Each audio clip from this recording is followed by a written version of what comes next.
The following is a special presentation of HBO Sports, celebrating 20 years of World Championship Boxing. You guard the palace. Oh, I'm going to the fight tonight. I reckon Lewis is going to do him in about the 8th round. I favour Frank Bruno. Oh, sure. Are you bloody mad?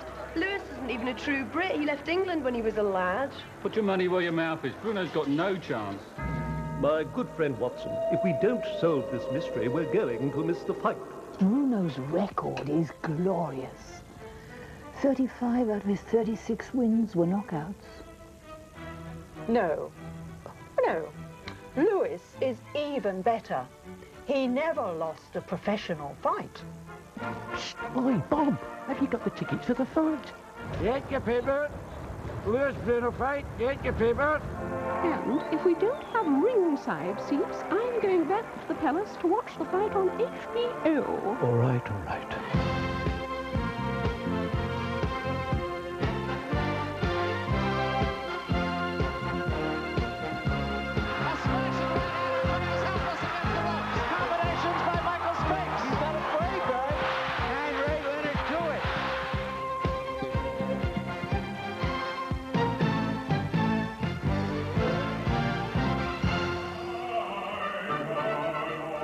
It's an area not to be compared with any other boxing venue. If you're looking to cruise up a neon strip, you must settle for a ride through the beautiful countryside or along this magnificent coastline. Or if it's one of those opulent casinos you're searching for, then a 200-year-old castle, making a 2,000-year-old castle, will just have to do. If you'd like to see the biggest prize fight in the history of Great Britain, however, this is the place to be. Tonight, live from Cardiff, Wales, HBO Sports presents World Championship Boxing as Lennox Lewis, the WBC's undefeated heavyweight champion of the world, defends his title against Britain's beloved challenger, Frank Bruno. We have seen a week and a half of sustained rain in the United Kingdom, and consequently it was 5 hours ago when artisans here began constructing the ring in this rugby stadium in which tonight's fight will take place. It's already been through various incarnations as officials here observe all the contingencies related to a possible rain fall this evening and the possibility even of postponement of the fight. Just 15 minutes ago, the canvas was unveiled for the first time. The temperature here in Cardiff Arms Rugby Stadium, 50 degrees. The ring temperature right now, 55 degrees. Wind out of the southeast at 8 to 12 miles per hour. The outlook is for continued rain, but right now we have a window of dryness and the possibility of a heavyweight championship fight to come off on schedule. Hello once again, I'm Jim Lampley. Welcome to this bout which may or may not take place. For the moment, it appears that it will, much to the delight of British sports fans who have waited for a century for an occasion just such as this one. Our HBO boxing analyst Larry Merchant has come over a week early to immerse himself in this unique atmosphere. And Larry, what about all the hoopla surrounding this all-English heavyweight championship fight? Well, I would describe it as a mixture of excitement and disbelief and amazement. And I guess I'm all caught up in it. There was a weigh-in at a castle yesterday. First time ever went to a weigh-in at a castle. First time ever got rained on at a weigh-in. There's a surreal quality to what's going on here tonight. A heavyweight championship fight in which a Brit has to win. It's nearly 1 o'clock in the morning. It's in Wales, of all places. And if the rain comes down and there's a real threat, we may have an introduction of a sport called surf boxing. But what you all want to know back there in the colonies is really which Lennox Lewis is going to show up tonight. The Lennox Lewis who shot to stardom with that sensational knockout over Razor Ruddock a year ago, or having raised expectations of him to unrealistic heights, then fizzled against Tony Tucker. Is he a Clark Kent, mild-mannered, who turns into Superman at night, or is he a Clark Kent day and night? That's what we're here to find out. So you underline the questions about Lewis's style, and for more on that, we turn to our own HBO boxing stylist, George Foreman. George, you've seen Lennox. Is he the slugger who knocked out Razor Ruddock in short order, or is he the boxer who toiled mightily against Tony Tucker? A boxer he is not. If he's going to win this fight tonight, it's going to be on pure power. He's a good fighter. We got an excellent right hand, but he will not box his way to retain this title tonight. He's going to have to fight, and that punch is the thing he's got. It's going to pull him through. His opponent, Frank Bruno, has always relied on strength and power, but has not previously been able to make the best of it. Now he says, after a long layoff following his title loss to Mike Tyson in February of 1989, that he's been through the same transformation you went through, that he's a much more relaxed fighter in the ring. Can Frank Bruno make that change? Relaxation and a change of mind, he can do it. If he's settled down, take control of the fight like he's taking control of his life, he's not performing for managers and trainers anymore. He's performing for himself. If he can do that same thing in the ring, we can have a new heavyweight champion. Indeed. Bruno begins virtually every paragraph of discussion about his life and his boxing career now with the phrase, "I am a new person." Well, certainly, if not a different person in the ring, a different person than the one we spoke to before the Tyson fight, Larry.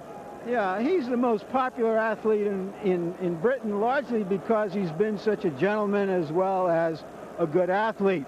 And yet, all week he's been an angry, hostile character. I guess you'd have to sum it up, in my mind, in the words of Dylan Thomas, the heavyweight, a poet from Wales, which was, rage, rage into the dying night, do not go gentle into that night. He is not gentle, and if he rages on, perhaps he has a chance. He's defending the title of most popular athlete tonight. All right, a battle with various undertones, a swelling crowd now here in this rugby stadium in Cardiff.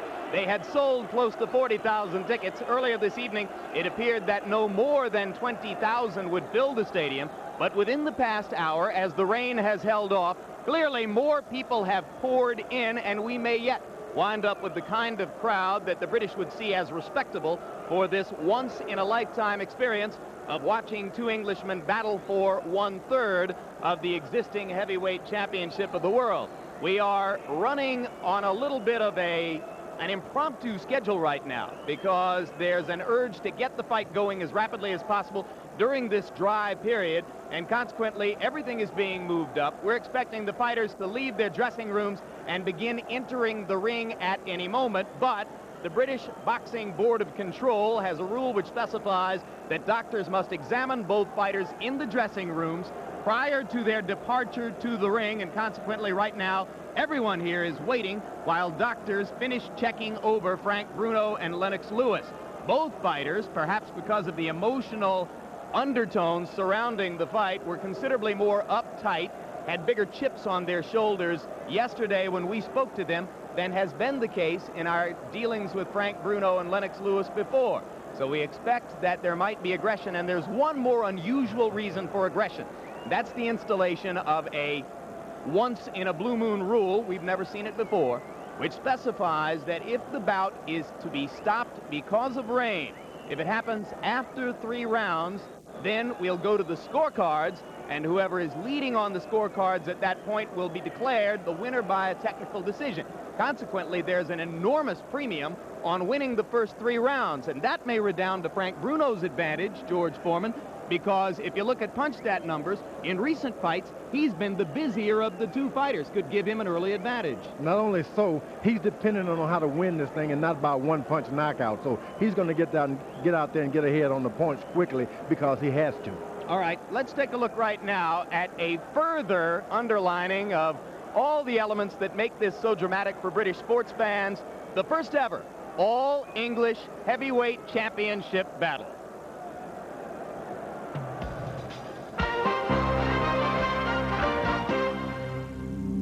Within the past century, the United States has produced 39 different heavyweight champions. We've grown accustomed to that old familiar voice of the ring announcer. For the winner by unanimous decision and new heavyweight champion of the world! Yet in Great Britain, where prize fighting finds its roots, the past 100 years have given them little reason to cheer. There's a great tradition of boxing in this country. Unfortunately, we don't have too many good fighters these days. And we certainly haven't had too many good heavyweights. The last undisputed British heavyweight champion was Bob Fitzsimmons in 1897. Not until the arrival of Lennox Lewis in 1992 would the British be able to claim another. But tonight's event takes on greater significance, as it marks the first time in history that two Englishmen have battled one another for a world heavyweight title. There are certain events in the sporting calendar in this country that are considered national events. There's Wimbledon Tennis Fortnight, there's the Royal Ascot race meeting, and there's the Cup final, which is our equivalent to your Super Bowl. And this is on that level. It's quite something for any British-born fighter to get involved in the World Heavyweight Championship. And now suddenly, we've got one guy who actually is the world champion, WBC, and we've got the other guy who's already had 2 goes at it and is going to have a third. So it's big news here. Lewis's stunning destruction of Donovan Razor Ruddock last Halloween night convinced the British boxing public that Lennox was a legitimate heavyweight contender. That victory put Lewis next in line to pick up the WBC title when Riddick Bowe relinquished it. The title has made Britain proud, and they welcome Lewis with open arms. But now, because he's successful, and because he's the one guy who's brought us the World Heavyweight Championship, he's become very popular, and I don't see why not. Every time I walk on the streets of England or anywhere I go, people are always saying, well, when are you and Frank Bruno going to get it together? And I say, well, okay, let's answer this question. This is what the British public wanted to see for such a long time. It's all of a sudden coming together.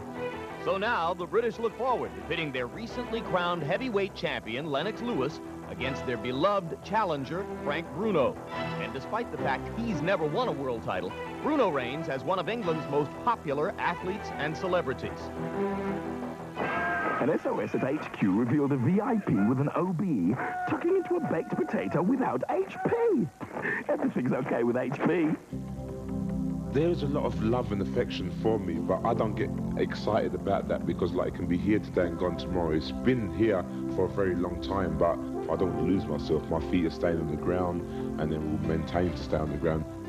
Even after his knockout at the hands of Mike Tyson in 1989, Bruno returned to his country a hero. And Richard Steele has seen enough as Jerry Lawless throws in the towel simultaneously.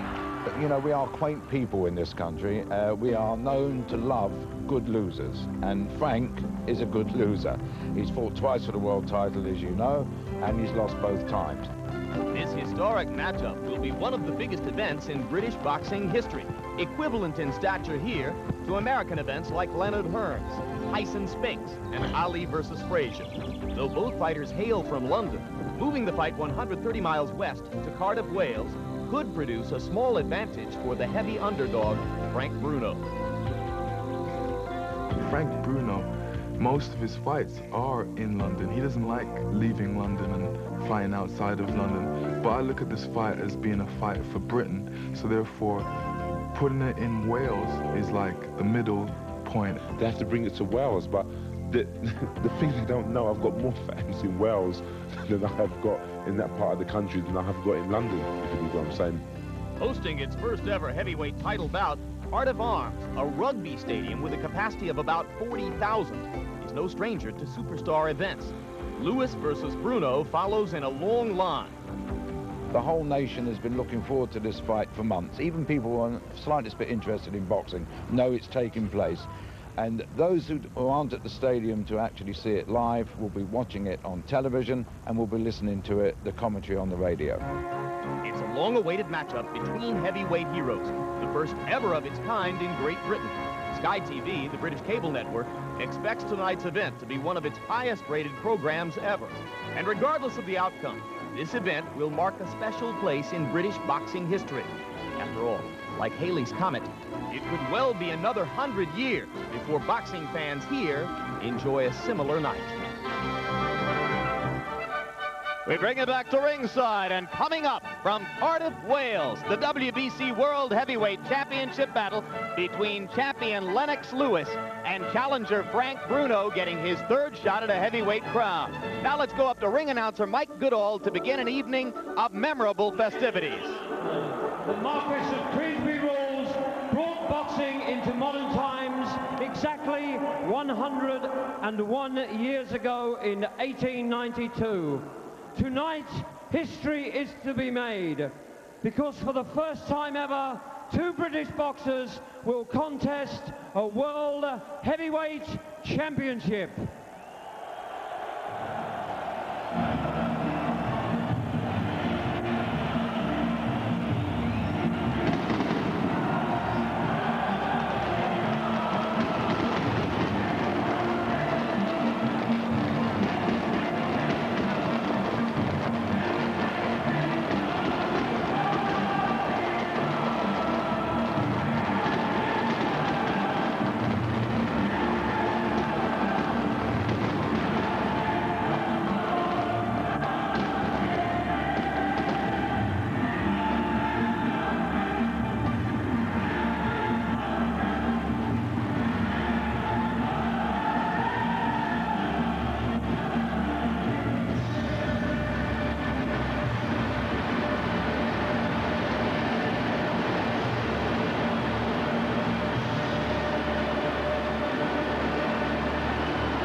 Lest you be confused by that graphic, keep in mind that Lewis was awarded the WBC Heavyweight Championship by that governing body after Riddick Bowe relinquished it rather than to fight him in a mandatory challenge. That's why Bruno has a chance to become the first British heavyweight to win a title in the ring. He's had two previous chances, July of 1986, when he led Tim Witherspoon well into the bout, but tired and suffered a TKO in the 11th round.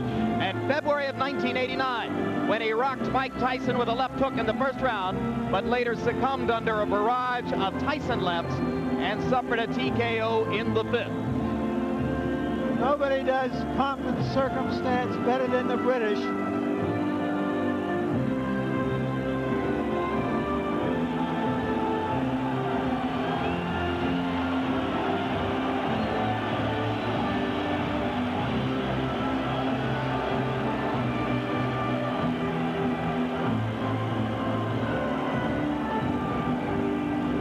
No matter how many times I see this, Jim, you can't beat it. A heavyweight championship fight, it means so much to so many people.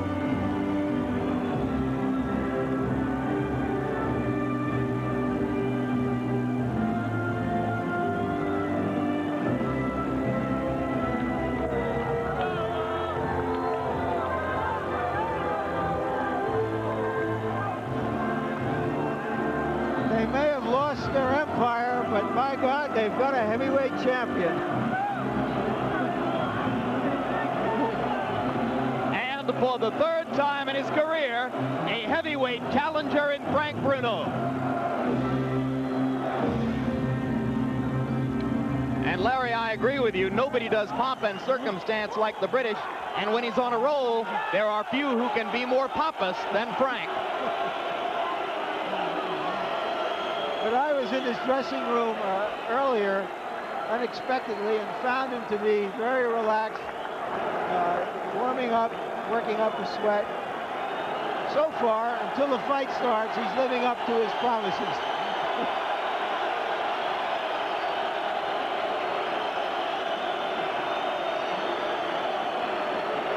Oddity of the evening, number one.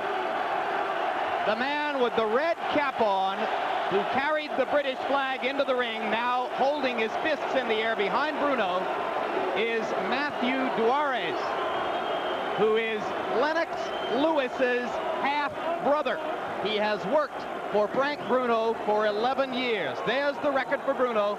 3 losses, all of them by knockout, all of them to American fighters. They were to James Bone Crusher Smith, Tim Witherspoon, and Mike Tyson. And George, if he was relaxed before, it's hard for me to imagine how he could remain thoroughly relaxed amid all of that grandiose show.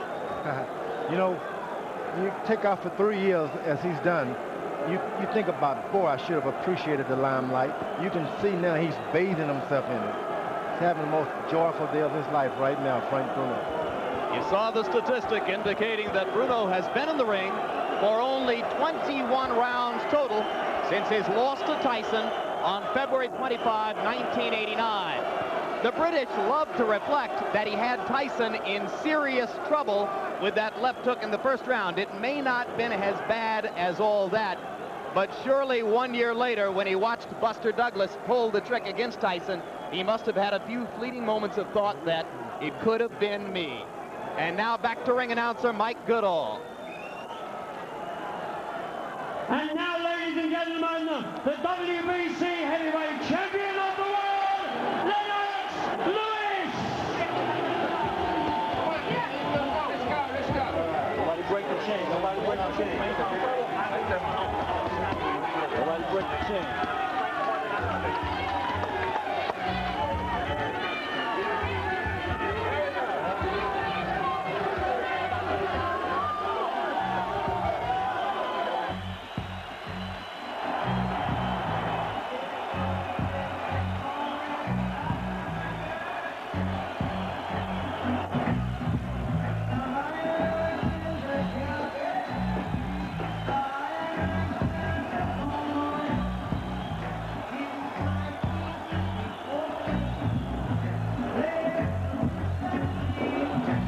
Lennox Lewis, born in London, reared in Canada, won the Olympic gold medal fighting for Canada in 1988 when he knocked out Riddick Bowe in the gold medal match at Seoul. He has spoken many times of his desire for another fight with Bowe. Bowe talks endlessly about the possibility of a revenge match, but it now appears that that match may not take place until summer of 1994, because after this, if he gets by Frank Bruno, Lewis is still expected to go for another big money bout with American Tommy Morrison. I guess you can call him the first multinational heavyweight champion. A Brit, a Canadian, he trains in America and goes back to Jamaica to get in touch with his roots. And to fight fans, he is now a major enigma. No heavyweight has looked better in the last couple of years than Lewis, with his stunning destruction of Razor Ruddock in 216 seconds in Earl's Court last October.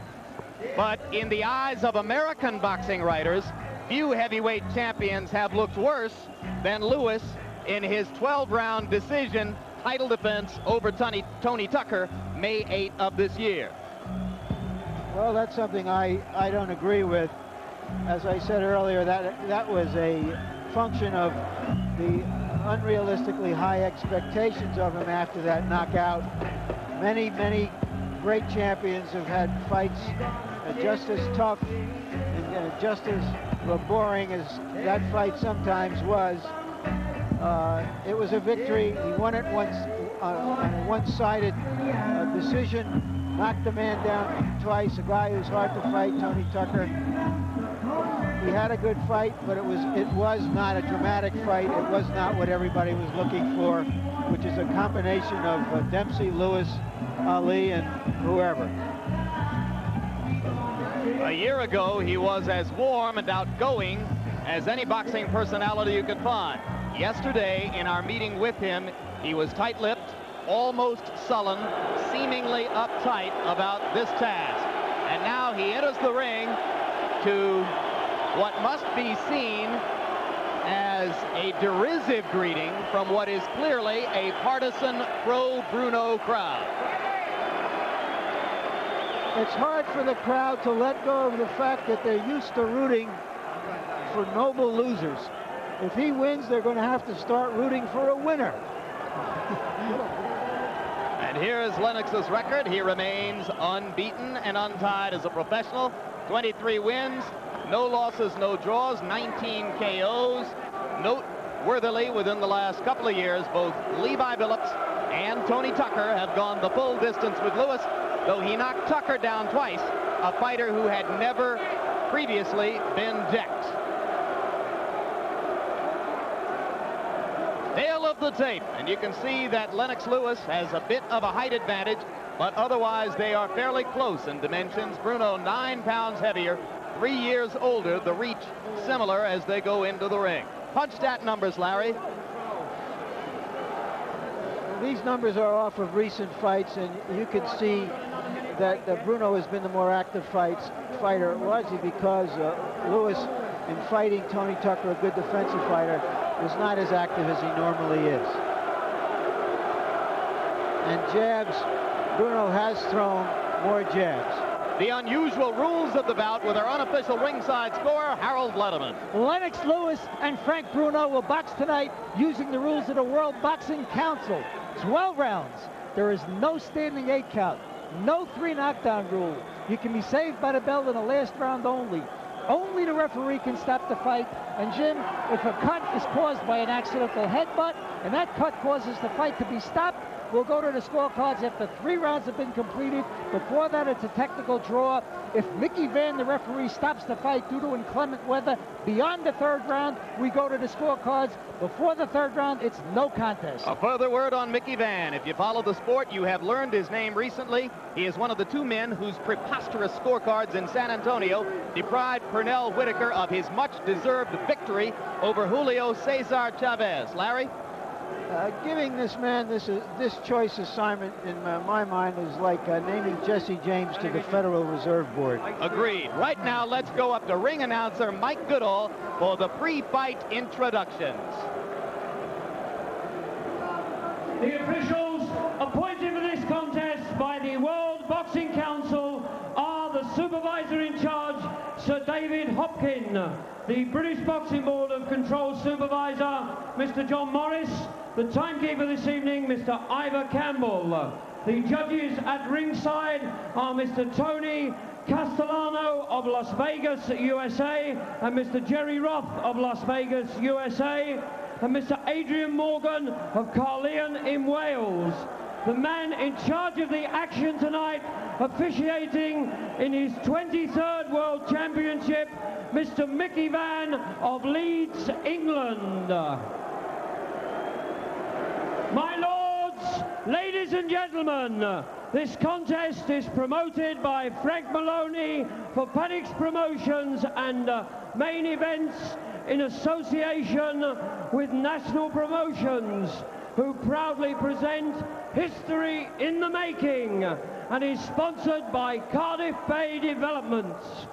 This is a contest of 12 3-minute rounds of boxing to decide the WBC Heavyweight Championship of the world.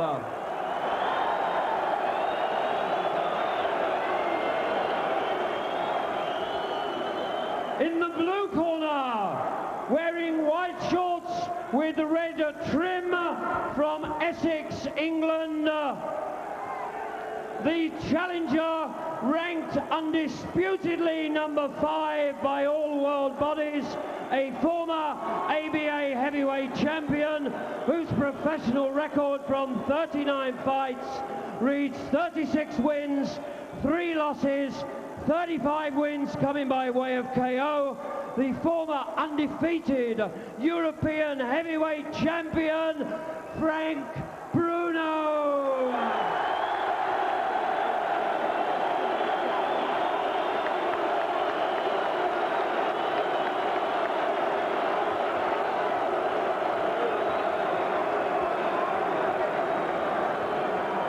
In the red corner, wearing red shorts with white trim, from East London, the former amateur world junior super heavyweight champion, Commonwealth Games gold medalist and Olympic Games gold medalist. His professional record, he is undefeated in 23 contests, 19 by way of KO. The former undefeated British, Commonwealth and European heavyweight champion. He comes to the ring tonight as the undisputed WBC heavyweight champion of the world, Lennox Lewis.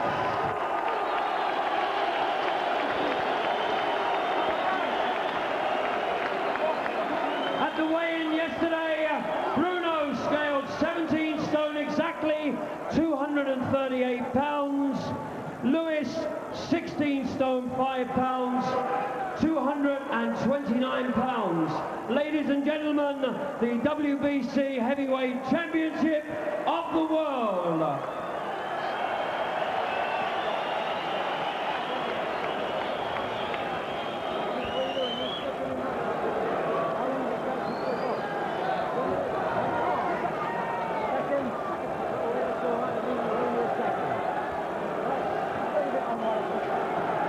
Frank Bruno has not had a T-shirt on, as you point out, under those warm-ups, George Foreman, and he's waited longer in the ring than has Lennox Lewis. Do you think that could have an effect? The first major mistake. You don't enter the ring in this kind of weather without an undershirt.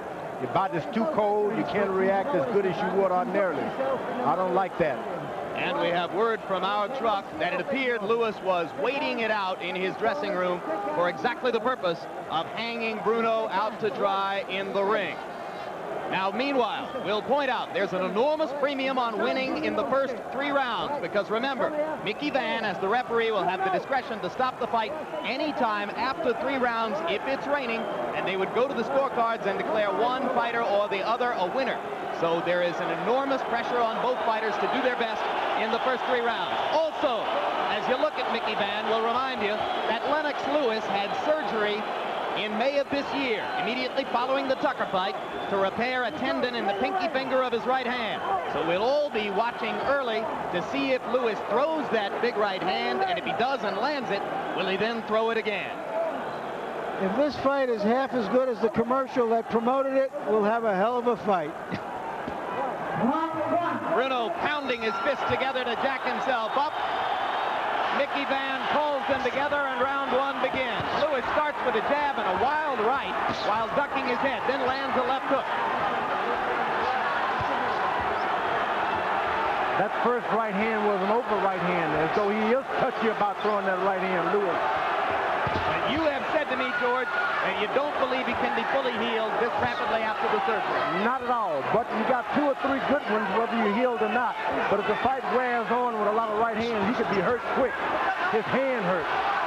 Lewis missing with the right hand. So far, he seems more conscious of throwing the jab, which he didn't land effectively enough to satisfy his handlers against Tony Tucker. As long as Frank Bruno keeps his left hand up, Lennox Lewis is not going to waste right hand. It was in his interest to keep that left hand up as long as he can. Lewis landed a left hook while backing up, no major effect. Right hand over the top is well short.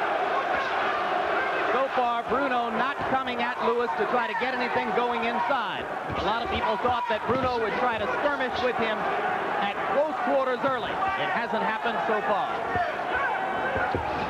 Lennox Lewis is playing the part of the counterpuncher. Lewis slipping on the canvas and now trying to come back with a left.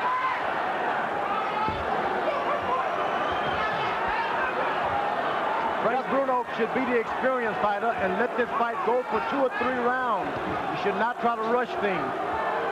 Lennox Lewis is in his interest to hit him hard and back up and draw Frank Bruno into his right hand. Bruno is starting to drop his left a little too much now. And so far, the boxing gods are blessing us with dry skies. There is no rain, and we haven't been able to say that unequivocally in Wales for about a week. First good right hand. It landed just a bit. Didn't seem to phase Bruno. But Bruno is starting a little rhythm with his left hand. He drops it and picks it up. Drops it, picks it up. Lennox Lewis is going to get the timing of it and throw it like a baseball. Right hand like a baseball pitcher.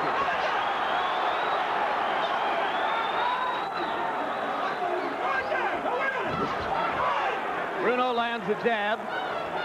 Lewis looking a little bit ungainly and out of sync early. Much the way he looked in the closing rounds of the Tucker fight after decking Tucker for the 2nd time in the 8th round.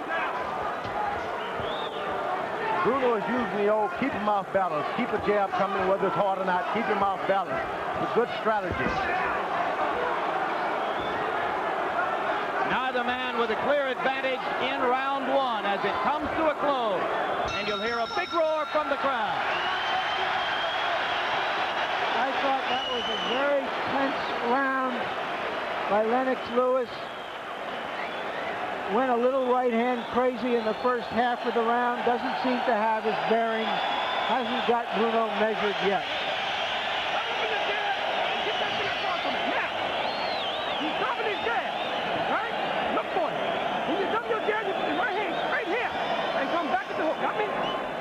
Keep suckling. He's too slow for you. He's too slow. Give me more Vaseline.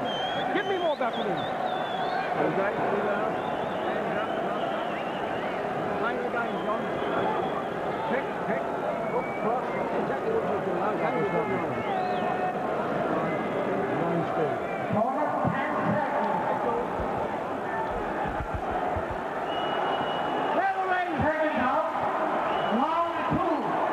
Frank Bruno is holding his hands very high, so Lewis's trainer, Pepe Carrera, has told him to go more to the body. Both fighters relying on the jab in round one. Only 18 of 90 punches thrown were power punches. A lot of them wild overhand rights by Lennox Lewis. Now Bruno pumping the jab early and going to the body in round number two. Lewis still looking tentative. Good right to the body. Yeah, good body shot, George. I'm surprised to see Lennox Lewis land body punches. You didn't expect that from him. Well, he barely threw any body punches against Tucker, and he acknowledged that was one area in which he would have to be improved tonight. Good right hand by Bruno this time. Bruno appears the more self-assured fighter early on, George. And I think he should keep him close to the ropes because he's not assured of himself, Lennox Lewis is, when he's next to the rope. He needs a lot of room to throw that right hand. Another good jab by Bruno, and back to the body. Crowd chanting, Bruno, Bruno, Bruno. Pepe Correa, Lewis's American trainer, one-time trainer of Sugar Ray Leonard, keeping up a stream of instructions from just over my left shoulder. You can probably hear him through my microphone. Good left hook by Bruno. The best punch of the bout, that left hook by Bruno, and it backs Lewis up. Round two, a good one so far for the challenger. Bruno is constant. Lennox Lewis is constantly looking for one good right hand. Good counter puncher, but he shouldn't wait all night. Things just don't happen good. Lewis tying Bruno up. Crowd went wild for that left-right attempt by Bruno. He was hurt. Lennox Lewis was hurt. Hurt again. Another good left by Bruno. So far, Bruno is beating Lennox Lewis to the punch. And this is a shock for ringside experts who thought of Lewis as a heavy favorite in the bout. Bruno should be careful because Lewis only needs one shot to have him getting up off the canvas. Another good right hand by Lewis to the body. Bruno with a left.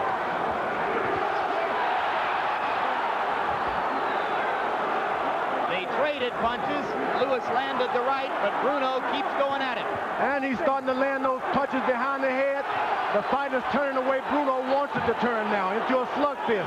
And here's the challenge for 140-pound Mickey Van to pull these two large, strong heavyweights apart.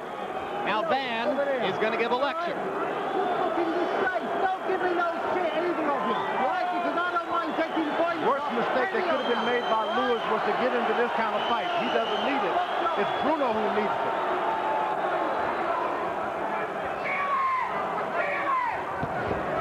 In recent fights, Bruno has begun to use some of the brawling tactics that Tyson used against him.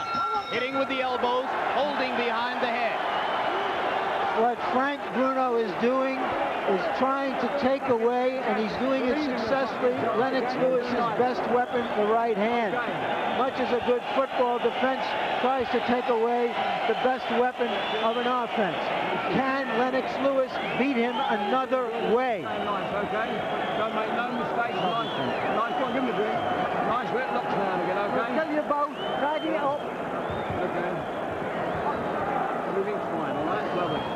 When you do, Bruno, I'll tell you, tidy it up. When you do, let it go. But don't be just satisfied with the right hand. Come back with the left hook from round three, all right? Keep them right hands in the body for me, too. Round three. Corner, 10 seconds.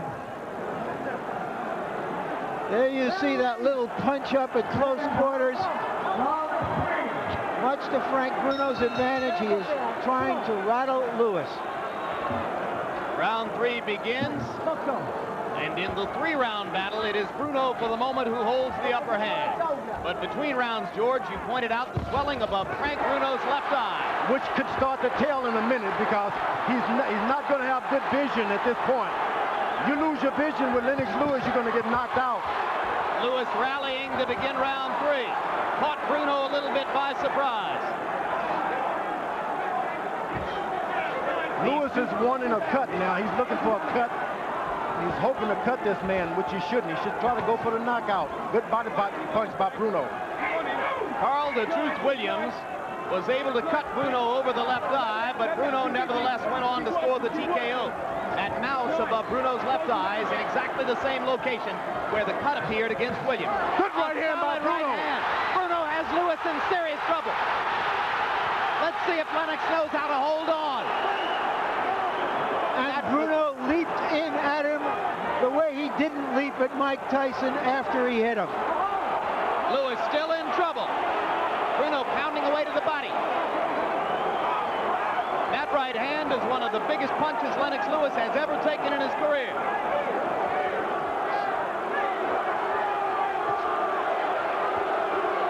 Now, this is the time for Bruno to get close and stay close. He's making a mistake by staying so far away from him at this point. Right hand over the top by Lewis.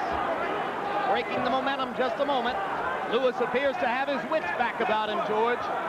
You go through a training camp of throwing right hands off to the side, as Lewis been doing, you're not going to be able to land a good straight right hand. Bruno trying to finish. Remember, he had Tyson in trouble in round 1. Couldn't get him out of there.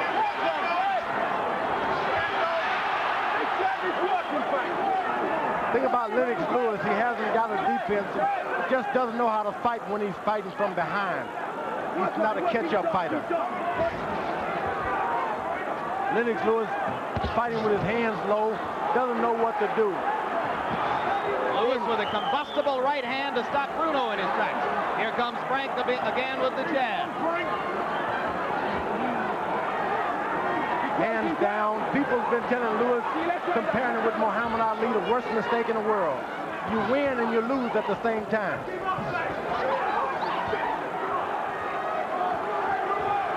Bruno tentative now when he could have been trying to exploit the advantage he discovered earlier in the round.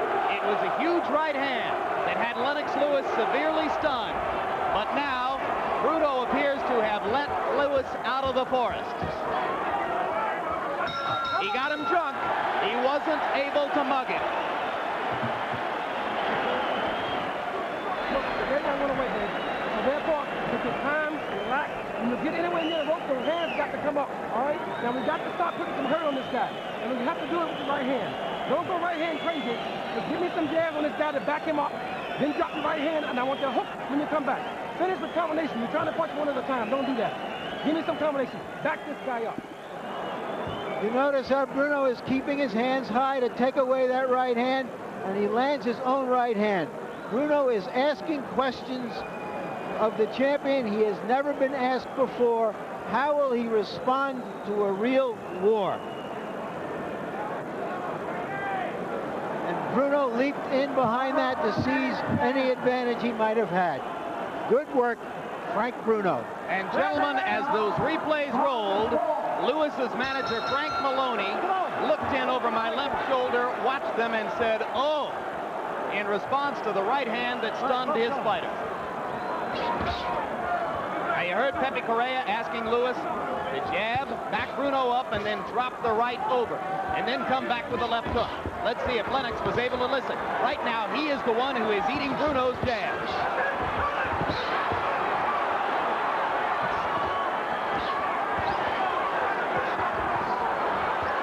Tries with the right, both of them wild and missing.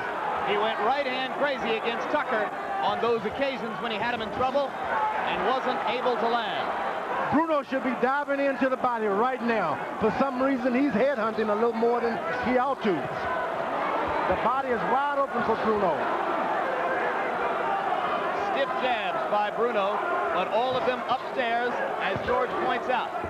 Lewis, lazy with the left jab and dropping his hand as he pulls it back. I think Frank's going to unleash one of those rights. Lewis is starting to get his rhythm. He's waiting for a good right hand, and he's got a good rhythm going there. At any time Bruno gets careless, he can be floored. Bruno's still the busier of the two fighters. The first left hook. But he lunged with it a little bit, George. Didn't have the good rhythm. Too much lunging, but it's a good left hook, and it's going to take a lot out of Bruno. Bruno has been the surer-footed fighter. If the rain starts to fall, that will become yet another advantage for him. Good right hand by Lewis, although he jumped in with it. We are past 3 rounds, so this is now an official championship fight. Pumping that jab, George.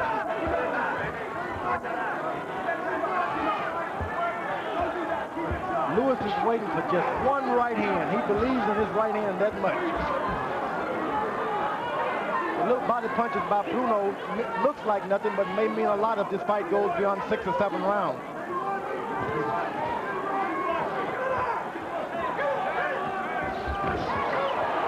Another right hand over the top, misses for Lewis. Pepe Correa yelling, look at that eye. Hit it, hit it. Bruno's eye swelling more badly as the fight goes on.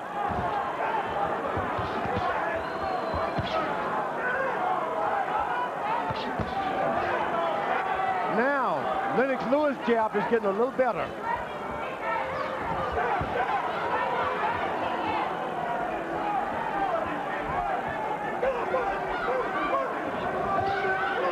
Another right hand over the top. And that right hand hurt Lennox Lewis. The side of his hand he touched with his glove. Right hand is sore. The pinky finger is bothering him, right, George? It started to hurt him. I saw him grab his trunk. Make sure you throw the jab all the time. Keep picking. Don't let him take the blow away. If you want to bring the blue right hand and the blue left hook hand, all right? And you'll fucking catch him, I guarantee. Drive him mad with a fucking jab and throw him right or left hook or something, okay? So he can't read you. Chris. Harold Letterman, how do you have it scored? Jim, 4 rounds to nothing, 40-36, Frank Bruno. I tell you, Jim, I can't believe this. The heavyweight champion of the world, in my eyes, is running away. Frank Bruno is taking it to him. Lennox Lewis is doing nothing more than pouring with the left hand. He pours it out. He misses the right hand constantly. He throws his right hand like a girl. It's all Frank Bruno. I'll tell you, it's a very poor performance so far for a heavyweight champion. Frank Bruno is strictly taking it right to Lewis. Come on, get it out. I hate to disagree with you, Harold. I gave the last round to Lewis. I thought he landed 12 or 15 good jabs, and Bruno's right eye could be in trouble soon. Left eye. Left eye, excuse me. Round 5 begins. And Lewis begins by raking Bruno's left eye with the jab. Bruno now wild with the right hand, and I think you're right, Larry. I think the eye is affecting Bruno's rhythm, and it's soon going to get to his confidence. Lewis turns to Mickey Van and says, don't let him hold me behind the hedge. Lennox Lewis is cocking that right hand just like a gun. A bad habit of Lewis's, loading up the right hand. He throws it so hard, though. Sometimes it's worth cocking up. All he needs is one good right hand. He can turn this fight totally around. Now Lewis is blocking Bruno's jab from time to time with the right hand, and if the pinky finger is bothering him, that has to hurt too. It's hurting him. You can believe that. I've seen that right hand drop to the waist a few times. That hurts him more now. That right hand is hurt. But he almost landed the killer combination, the one that put Ruddock on the canvas in the first round. Right hand lands over the top for Bruno. Lewis backs up into the ropes again.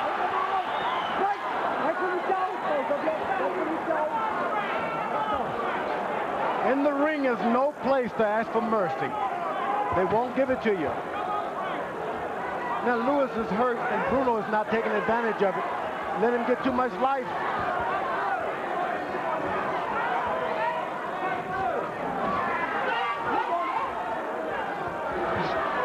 Lewis Lewis still tentative, seemingly wary of Bruno's power. Bruno remembering to go to the body there, and he gets a left hook on the chin as his reward. Bruno better keep that left hand up. Whatever he does, keep that left hand up. I don't know why Lewis is not throwing more left hook. Lewis isn't doing much of anything right now, George, but there's a jab. Lennox just not very busy in there. A left hook could take him over the top. Bruno still beating the champion to the punch, time and time again. Good right hand by Bruno. Good left jab by Lewis. Doesn't follow up. One punch at a time for the champion, sometimes a double jab. There it was. That right hand cannot take that many missed punches, and those right hands are starting to hurt Lennox Lewis' hand. He has to rest it every time he throws it like that. He's got to rest it. You got it down, George. Every time he throws the right, he stops punching for the next 10 seconds. Loading up. Bruno puts him in the corner and misses with the right over the top.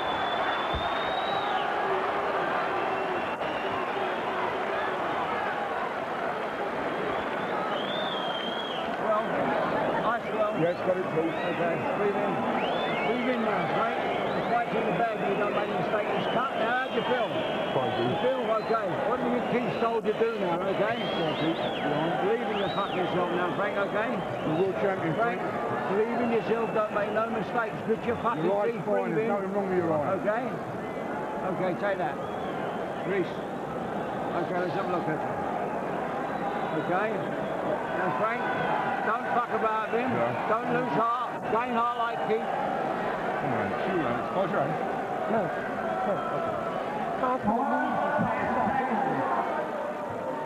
Here you watch Lennox Lewis as he tries to spear Bruno in the eyes, and he does so successfully. He'll have to do it a lot more if he's going to get this fight going in his direction. Frank Bruno has never lost a fight on a cut. Mickey Van says, take the grease off of Lewis's face, and now we see that there is a cut above Lennox's his left eye. Excuse me, getting excited about this. That is Lennox Lewis's left eye, which is cut on the upper lid. So now his eye becomes a factor, just as Bruno's is. Right hand landed for Lewis. Didn't stun Bruno. Over the top, missing, and then losing his balance as he goes to the body. His gloves should be wiped off now. You could really... Break when you go! Let's see the ball of you. It's getting colder here. Temperature probably dropping below 50 degrees outside the rings. The fighters have the benefit of the ring lights, which warms it up by about 10 degrees. Crowd chanting, Bruno, Bruno. Lewis missing wildly and holding on. Bruno pumping him inside with short right hands. Lennox Lewis is having a lot of problem with his vision at this point, too. Probably because he hasn't been in this kind of trouble before in a fight. Don't know how to just sit back and cruise. Get your vision back, so to speak. Right hand landed for Bruno as he pulled away. Left eye closing, right eye wide open as Bruno looks for every opportunity. Monumental upset in the offing here in Cardiff. Bruno is starting to drop his left hand a little too much, though. Looking for a good left hook. If it becomes a contest of cut men, the key men are Al Gavin in Lewis's corner and George Francis, the trainer of Frank Bruno. They'll be the men with the inswell who'll be trying to stop the bleeding.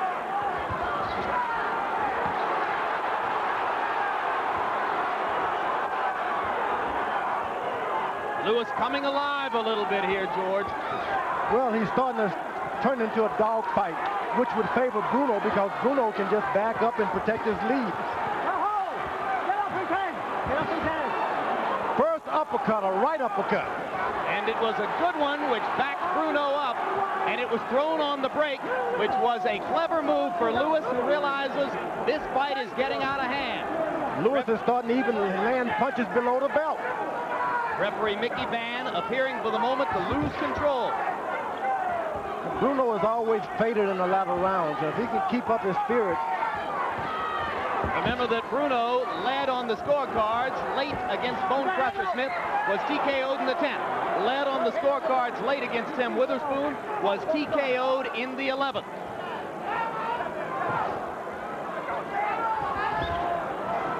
This is the first time that Bruno has been the experienced fighter in the World Traveler.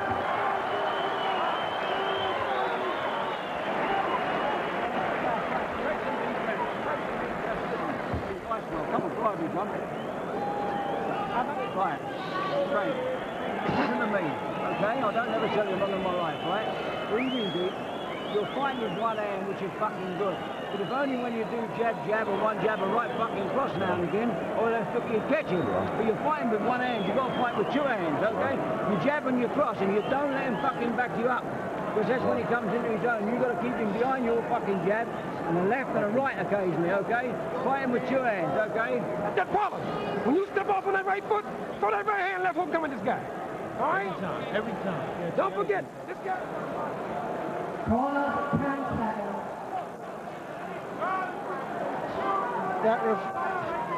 That commercial I referred to earlier ended with him saying 1 lump or 2. A lot of lumps in this fight, more than 1 or 2.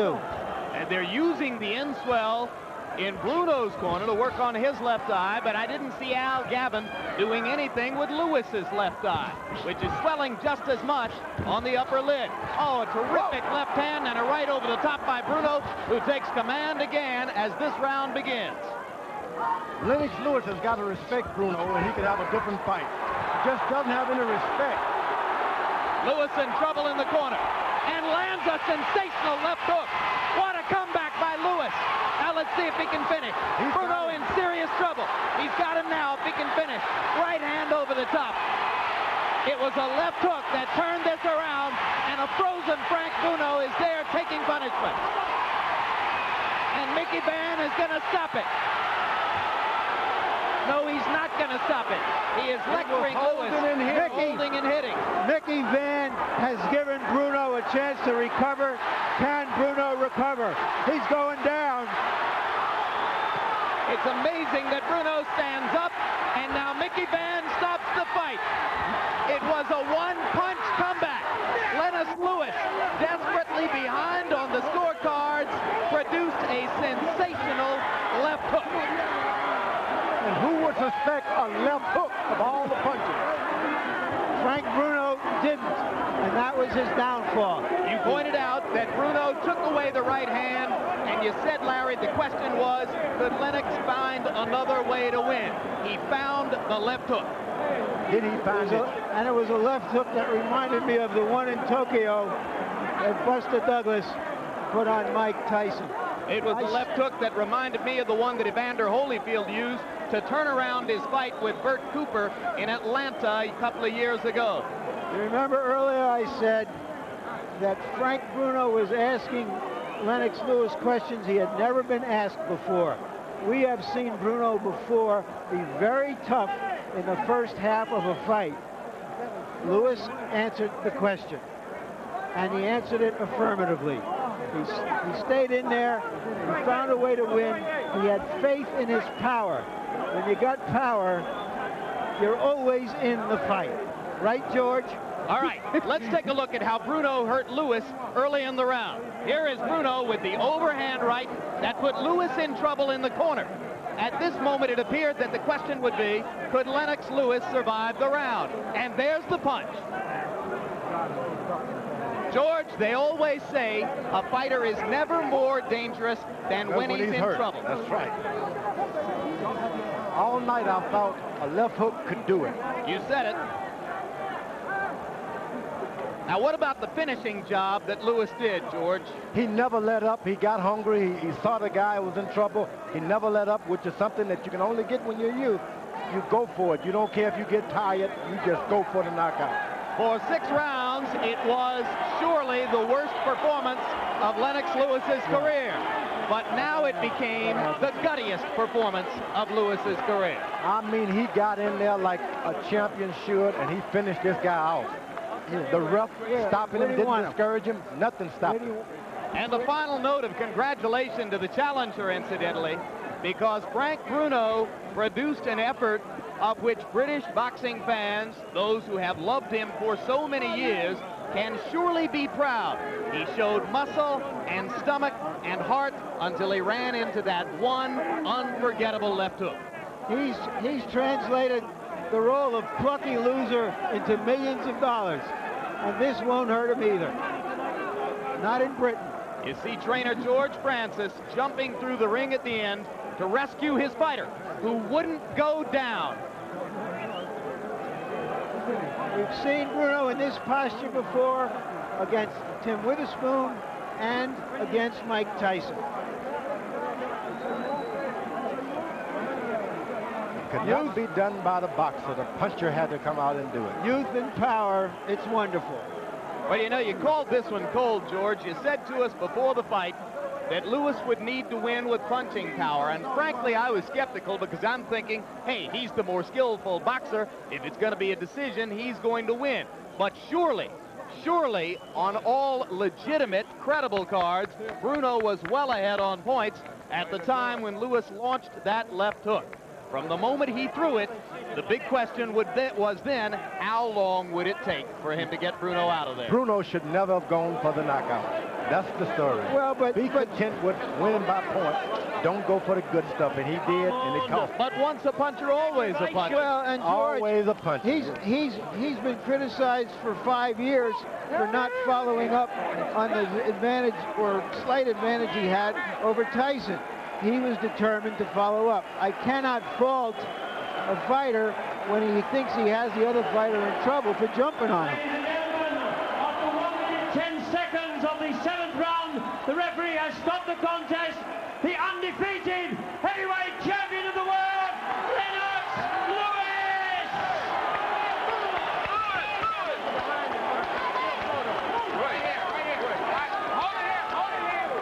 A memorable night. And the crowd got every pound sterling worth. Great fight. Great fight. And the bigger cheers are for Bruno. And let's take one more look, George Foreman, at the left hook that set it all up. Lewis in trouble as he backs into the corner. Bruno on top, searching for that knockout after he's wasted himself. Here it comes. It's all the times on the button. A right-hand puncher doing it with a left hook. Bruno was never able to fully recover from that shot. Look at him holding Lewis behind the head to try to gain an advantage. He misses the left, and Lewis lands right on the point of the chin. And Lewis wouldn't let up. That's the thing you get when you're fighting a young fighter. They do not let up when they hurt you. Bruno has been criticized for having a weak chin. I have to surmise that that left hook would have put just about any heavyweight in history on Queer Street. That was one of the best left hooks ever thrown in the heavyweight division, especially by a big heavyweight. Right on time.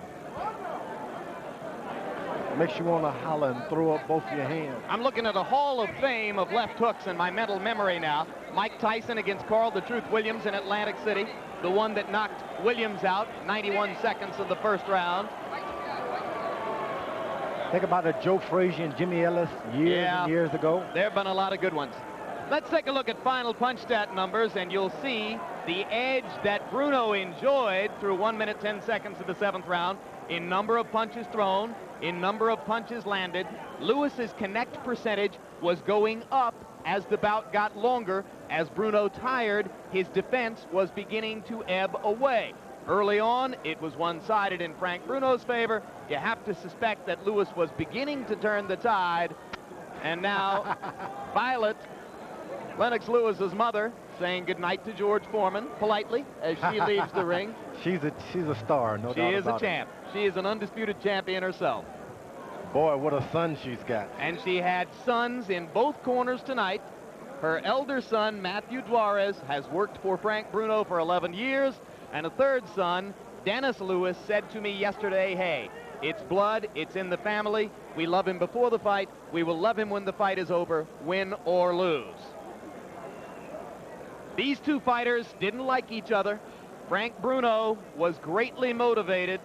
He says that Lennox Lewis, using the lingo of the street here, had called him an Uncle Tom. He wanted revenge, and for 6 rounds, he got it.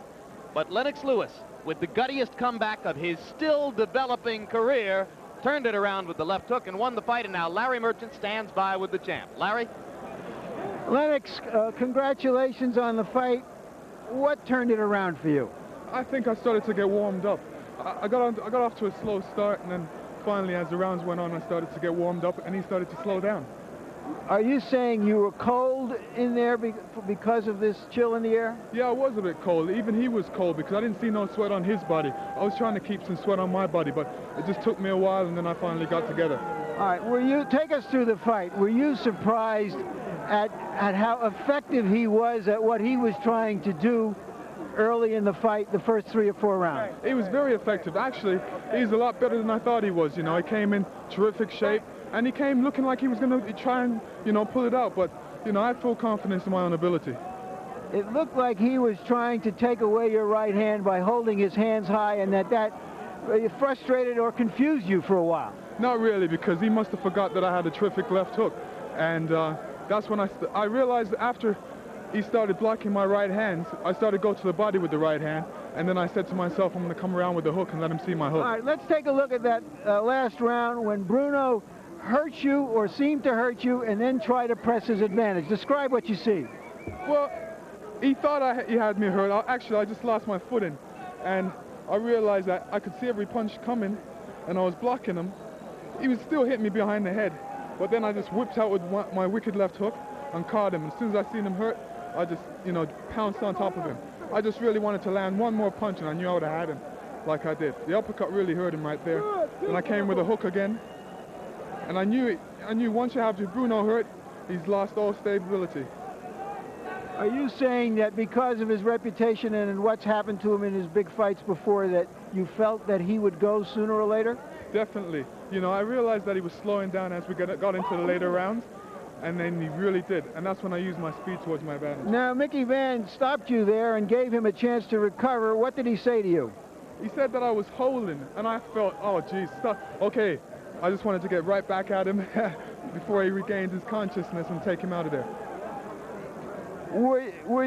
How frustrated were you in the first 3 or 4 rounds? It seemed that you were throwing a lot of right hands, you couldn't land it, then you stopped throwing the right. We thought that perhaps your right was hurting you. Was it hurting you? No, my right hand felt really good. Like I said, he's been studying me from day one because Bruno, you know, retired after Tyson, and then he was just studying me all the way up, and he was watching all my advantages, and he was protecting against the right hand, but he must have forgot about the left hook. Is this the hardest fight emotionally and physically you have had to date? It was really hard because it was like 2 countrymen. You know, I had a lot of pride at stake, and it was for, right now the country's divided, now it has to unite behind their champion. Do you feel that you answered a question about you of how you would respond in a really tough fight with you perhaps not having the best part of it? Were you looking forward to having to answer that question? Yes, you know, a lot of people out there there's always going to be a lot of doubts out there about whether if Lennox gets hurt, what would he do? And then, you know, I answered that question. No question about that. How do you feel about fighting Riddick Bowe now? Do you feel that you can deal with his great skills? What great skills? He made his name off of Holyfield. He boxed 2 opponents. Now he's boxing Holyfield again. Why? He doesn't want to face any other heavyweight out there. So give us your feelings as you come out of this fight, which was tougher for 4 or 5 rounds than a lot of people anticipated. Well, all I have to say to the people, I pick good opponents, guys that are going to give me a run for my money. I'm not going in there to look for any pushovers. And, you know, I answer the questions that were asked. Thank you very much. Lennox Lewis, still the WBC champion. Back to you, Jim. All right, Larry, thanks very much. Now, George, based on what we saw of Lennox Lewis tonight, let's match him up against a couple of possible future opponents, starting with a man you know as well as anybody right now, Tommy Morrison. It is expected that Lewis might meet Morrison early in 1994. How do they match up? I do believe that Lennox Lewis have a left hook. He should go back to the gym there and concentrate on it a bit more. But I believe that he was possibly the better of both opponents right now because he can fight. So you're impressed enough by... He didn't know he could fight until tonight. In other words, he learned something so big about himself tonight that overcomes the deficiencies he demonstrated in those woeful first 6 rounds. He will no longer have to wait. Can I get him with the right hand? Can I get him with the uppercut? Now he knows when everything else fails, I can fight. And that's the question you don't want any fighter to answer in the heavyweights. This guy is a fighter. What about his ability to take Tommy Morrison's left hook, which some people regard as the single most potent punch in the division? Tommy Morrison has an excellent left hook, but I tell you, this guy here can fight. I wouldn't bet against him if I was a wagering man, and I'm not. Tommy Morrison both hits each other with a left hook. I don't know. I wouldn't want to taste either one of them again. All right, so in effect, you're saying to me that you picked Lewis to beat Tommy Morrison. Let's go down the road to Bout. Now, most American writers are going to write that off of this performance, he looks technically unprepared to fight somebody like Riddick Bowe. What do you think? I would say that you put this guy can fight. Tonight, he was hurt. He was beat up. He lost the fight. He came back and dropped his hand and said, I'm going to fight.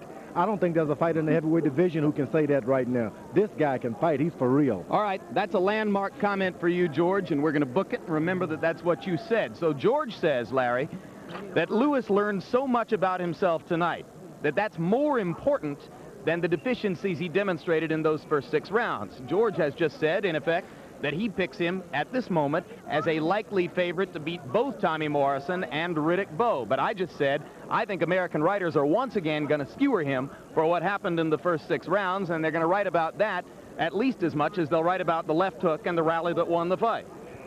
Yes, and Babe Ruth struck out a lot 3 times and then hit a home run in the 9th inning to win the game. It's not a 1-round fight. It's not a 6-round fight. It's a 12-round fight, and if you end it, you've won.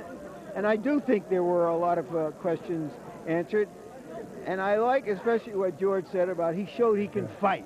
He got in a fight. He got messed up a little bit. He showed what Riddick Bowe showed against Evander Holyfield last year and may have to show again pretty soon. You look for that quality in a fighter, and perhaps he doesn't do everything the way the textbook says you're supposed to do it, but textbook fighters don't often become heavyweight champions. He has that terrific self-confidence and belief that comes from knowing that with one punch he can end a fight. And if you have a heavyweight who's well-conditioned, highly motivated, has a great body, and a big punch, that takes you a long, long way. What about Frank Bruno? You suggested earlier that this defeat won't hurt his public image all that badly. Do you suspect that we're going to see more of him in the heavyweight neighborhood? God, I don't know. I don't know the dynamics of boxing in Britain. He's a man who has a lot of money. He just recently bought a 176-acre farm outside of London. He's done very well for himself. I don't think he can make enough money in the future to make him want to come back. And this is professional prize fighting. That's the idea of the game. You know, he gave a Frank Bruno performance, heroic in losing. Might not be a bad one for him to go out on. All right. So, in essence, we saw at bottom what we expected. We just didn't expect to see it happen exactly this way. We'll have a final word on the fight after this word about a couple of programs premiering tomorrow night. A few things in life are guaranteed.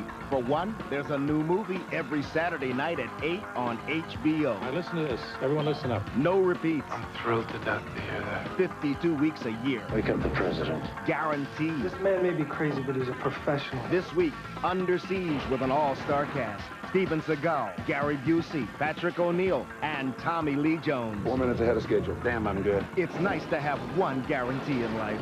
A new movie every Saturday night at 8 on HBO. Guaranteed. All right, ready? Do you have any idea what the Sports Illustrated for Kids TV sports quiz is? You give up, you give up. I know the answer. It's where the superstars have the questions and you have the answers. I knew that. Do you know how many sports superstars HBO can cram into one show? Here's a hint.